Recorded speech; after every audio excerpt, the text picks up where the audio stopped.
ফের বিতর্কে আরজিকর হাসপাতাল। সম্প্রতি লিফটে আটকে এক ব্যক্তির মৃত্যুকে কেন্দ্র করে বিতর্কে ঝড় ওঠে। সেই রেশ কাটতে না কাটতেই ফের আলোচনার কেন্দ্রে আরজিকর হাসপাতাল। আবারও বিতর্কে ট্রমা কেয়ার সেন্টার। এবার স্ট্রেচার না মেলায় রোগীর মৃত্যুর অভিযোগ। মৃতের নাম বিশ্বজিৎ সামন্ত।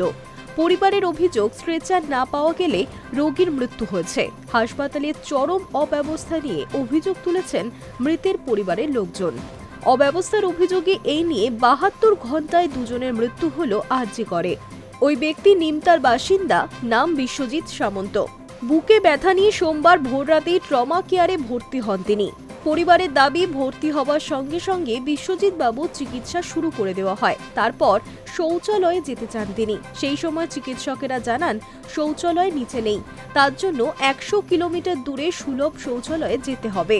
পরিবারের অভিযোগ, সেই সময় স্ট্রেচার পাননি তারা। বাধ্য হয়ে ১০০ মিটার হেঁটে যেতে হয়। আর সেখানেই শেষ নয়, হেঁটে যাওয়ার পর দুতলায় উঠতে হয়। তবে শৌচালয়ে যাওয়ার আগেই অচৈতন্য হয়ে পড়েন ওই ব্যক্তি।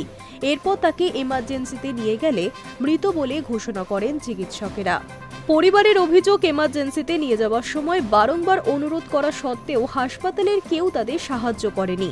পরিবারের অভিযোগ, বুকে ব্যথা হচ্ছিল বিশ্বজিৎ বাবুর। তারা স্ট্রেচার চেয়েছিলেন, কিন্তু স্ট্রেচার না পেয়ে বাধ্য হয়ে পায়ে হেঁটে যেতে হয়।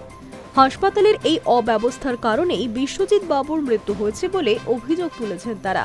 ইতিমধ্যেই ঘটনাকে কেন্দ্র করে হাসপাতাল চত্বরে উত্তেজনা ছড়িয়েছে। আরজিকরের এই ঘটনায় বেশ কিছু প্রশ্ন তুলেছেন বিশেষজ্ঞরা।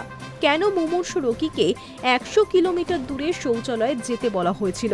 সুলভ শৌচালয় বা কেন নিয়ে যেতে বলা হয়েছিল? কেন মুমূর্ষু রোগীকে হেঁটে যেতে বলা হলো?